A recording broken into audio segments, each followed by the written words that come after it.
Die Here het my jare terug bewus gemaak van mense wat ek uit my kinderjare moes vergewe. Ek het vir die Here gevra wat ek moet doen, want ek weet nie eers waar hulle is nie.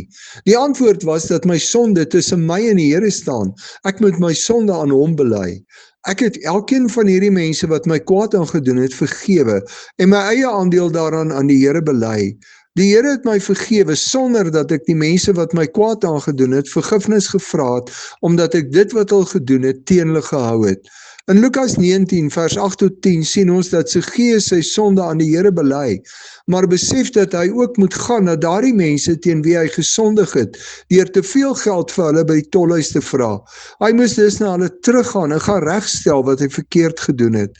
Sonde is 'n saak tussen ons en God, en ons moet vir die Here vra om ons te vergewe, maar dan moet ons ook soms God se genade aan ons gaan deel met hulle wat ons kwaad aangedoen het, deur byvoorbeeld vir hulle te sê, ons vergewe hulle vir wat hulle gedoen het, want God het ons vergewe.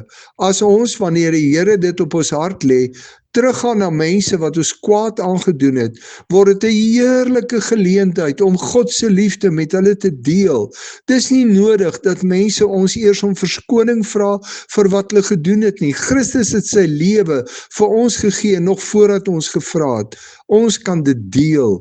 Sonde moet ten eerste aan God bely word, en dan moet ons 'n nuwe pad saam met God begin loop. Hierdie pad kan ons soms ook na ander vat, om ons sonde ook aan hulle te bely.